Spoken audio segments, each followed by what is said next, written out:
जय श्री राम। आज हम बात करेंगे ब्राह्मण के बारे में। ब्राह्मण का एक संक्षिप्त विवरण।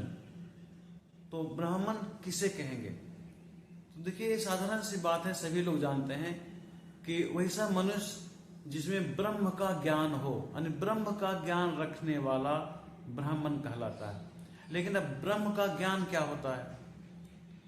तो जो इस संसार का निर्माण करता है, जो इस संसार का पालन करता है, जो इस संसार का रक्षा करने वाला है, और अंत में जो इस संसार को अपने में समावेश कर लेता है, उसी को ब्रह्म ज्ञान कहते हैं। इस प्रकार हम कह सकते हैं कि ब्रह्म ज्ञान वाला व्यक्ति परमात्मा के सिवा दूसरा कोई नहीं हो सकता।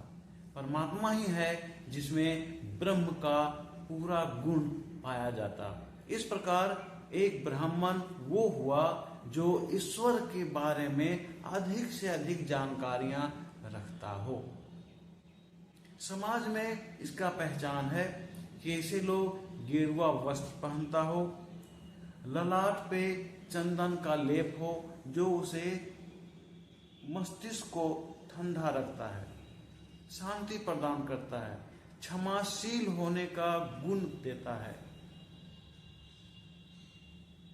और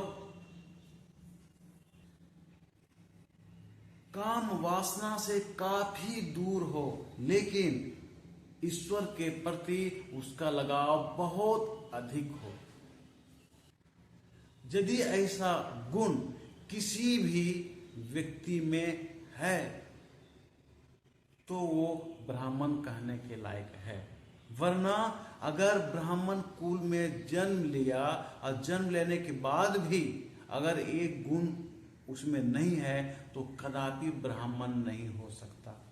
लेकिन एक चांडाल जिसमें सारे गुण पाए जाते हों तो वह चांडाल नहीं, हम उसे ब्राह्मण कह सकते हैं। दूसरा, ब्राह्मण का एक पहचान और है जो कि मूल है, वो है जनेऊ धारण करना।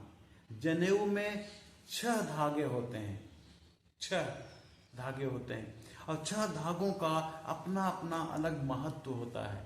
पहला धागा बताता है कि ब्राह्मण एक विद्यार्थी की भांति ब्रह्मचर्य हो। दूसरा धागा बताता है कि एक ब्राह्मण अपने घर परिवार पत्नी का भरण पोषण अच्छी तरह से कर सके। तीसरा धागा बताता है कि समाज के नियमों का पालन करने वाला हो। चौथा धागा का मतलब होता है कि समाज के प्रति उत्तरदायित्व हो। समाज में कहीं उत्सव मनाया जा रहा है तो उसमें भागीदार हो, उसमें रास्ता दिखाने का काम करे। अगला धागा ये बताता है कि जनेऊ धारण करने वाला के अंदर सन्यासी की भावना हो।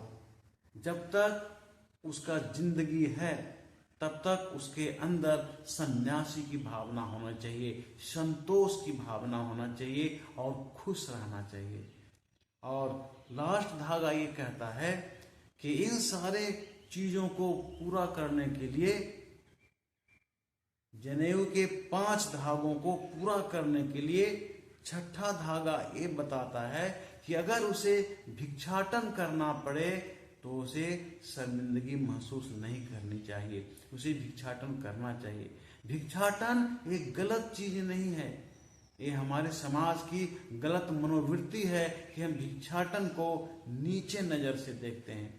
भिक्षाटन में बहुत कुछ सीखने के लिए मिलता है और बहुत कुछ लोगों को सिखाने के लिए भी मिलता है। इस प्रकार ब्राह्मण के बारे में किसी महान संत ने कहा है कि ब्राह्मण मत पूजिए, ब्राह्मण मत पूजिए जो होवे गुणहीन, पूजिए चरण चंडाल के, पूजिए चरण चंडाल के जो होवे गुण परवीन। इस प्रकार कह सकते हैं कि ब्राह्मण कुल में जन्म लेने से ब्राह्मण नहीं हो सकता। कर्म प्रधान है। ब्राह्मण के बारे में जो कर्म बताया गया है वो मूल प्रधान है। इस प्रकार कर्म ही धर्म है, कर्म ही जाति है, कर्म ही वर्ण है और कर्म ही जीवन का आरंभ और जीवन का अंत है। अगर ये हमारा वीडियो आपको अच्छा लगता है, अच्छा लगे तो लाइक कीजिए, कृपया सब्सक्राइब करें और अगर अभी तक हमारे इस चैनल को सब्सक्राइब नहीं किया है तो कृपया से सब्सक्राइब करें। हम धार्मिक विचारों से संबंधित प्रेरणादायक वीडियो लाते रहेंगे। जय श्री राम।